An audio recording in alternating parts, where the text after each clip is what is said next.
Just as we thought things were starting to get better between Prince Harry and his family thanks to his agreeing to come to the coronation, it looks like there is trouble again.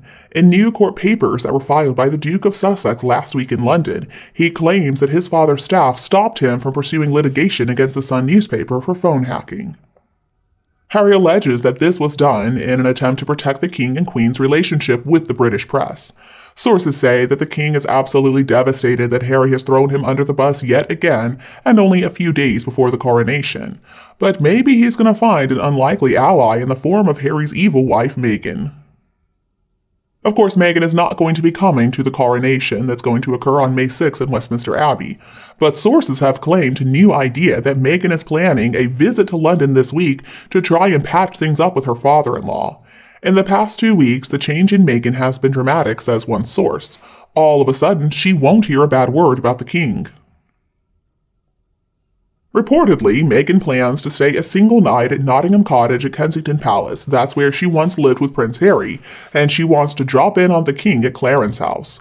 We are hearing that while Meghan, a media-savvy former Mattress actress, ultimately does support her husband's vendetta against the British media, she's still worried about what it could mean for her family's future. For example, Prince Archofficial and Princess Invisibat were overlooked for even the smallest coronation roles. We're also hearing that Meghan's worried they could become collateral damage in Harry's fight with his father. A source close to Meghan reports she has a lot of things she wants to clear up with Charles and feels it would be best done in person. She also knew she had to fly back at some point soon to clear up her remaining things at Frogmore, so it made perfect sense to duck over to the UK in secret. In March, of course, we learned that the king had kicked Meghan and Harry out of the royal residence, which had been gifted to them by the late queen as a wedding present. Even so, palace insiders are very skeptical of this olive branch coming from Meghan. They point out that it's strange timing considering reports only last month that Charles is worth a shocking $1.1 billion, and nobody really knows how Meghan and Harry think they're going to be able to afford their extravagant lifestyle in California. New Idea is hearing that they recently acquired a brand new Land Rover Defender that's worth around $140,000.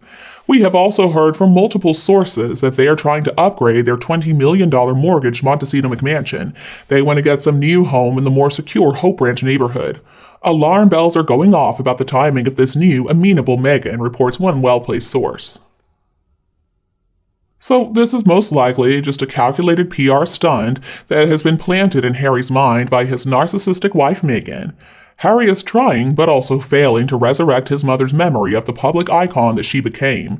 And let's remember that she worked hard for 15 years, unlike Meghan's 72 days that she spent as a working royal. Where are the similarities as working royals between Diana and Meghan exactly? So if we forget her personality and style, the fact still remains that Diana displayed consistently for 15 entire years. And the problem with this little PR stunt from Harry is not only that it is disrespectful to his mother's memory, but really the only people this is going to have any effect on are people who were born in the era of Diana. So lying about his family to everybody who remembers Diana honestly just leaves the whole generation that knows about Diana feeling horrified. Harry is really just using this little PR stunt to try to cover up the nasty behavior that he has shown thanks to Meghan. Even if Diana was not a very nice person privately, publicly, boy, did she give everybody a sense of belonging, meaning that she had the ability to really relate to people. She had so much charisma, and Harry and Meghan are simply not in the same league. They have shown that they are so entitled. I mean, they gave the impression that they are above reproach in the eyes of the public, and this is not the impression whatsoever that Diana gave, and that's why people were so upset when she passed away. Using his mother's memory to make money is disgusting. We all know that Diana would never have approved of somebody like Meghan for her second son's marriage. Just look at Harry now. I'm sure this is not what she wanted for her son. In other news, has the royal family been taken aback as Prince Harry is threatening to use an unprecedented pressure tactic? I mean, who exactly has the control and power at this point? It looks like Harry might. He's a narcissist, or he at least has narcissistic tendencies. He craves attention, he wants power, and he wants to maintain control of the situation. Harry wants to distract everybody's attention away from his father, another narcissistic individual most likely, at least a little bit. And if King Charles dares to complain to the media, then he is playing right into Harry's hand. That's exactly what he wants.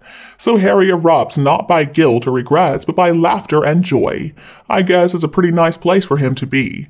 The more infliction that this prince creates for his father and his family and the taxpayers of the UK, the more alive he really feels. Harry is so desperate to feel like he is the most important person in the room, it doesn't really matter if that's true or not. So I think the king needs to be very careful about how he responds to his son. The first thing he needs to do is just ignore him. He also needs to stop inviting him to meetings. He also needs to shun Harry. I'm sorry, but he needs to disown him, and he needs to block him from relevant media sites. I think the king needs to treat Harry as boldly as Harry is treating him. I know he loves his son. I know he wants the best for him. He wants to love Harry, and he wants to smother him with inclusion. He doesn't want to have to exclude him. But you know what? It looks to me like Harry is really enjoying the hardships that he is causing his father. Harry is sick in the head. He has temper tantrums, he has a real rage problem, he's violent, and he really hurts the people who he loves to hate. Even Harry himself has admitted that he has some mental health problems, but how does he treat his problems? Well, he uses some over-the-counter meds maybe, he loves to use illegal drugs, and he uses alcohol, and that only makes him more unstable. But it does create a calming sensation of who is the most important person in the room, I guess. And Harry is never going to change. Harry, I'm afraid, might be able to outplay his father the king.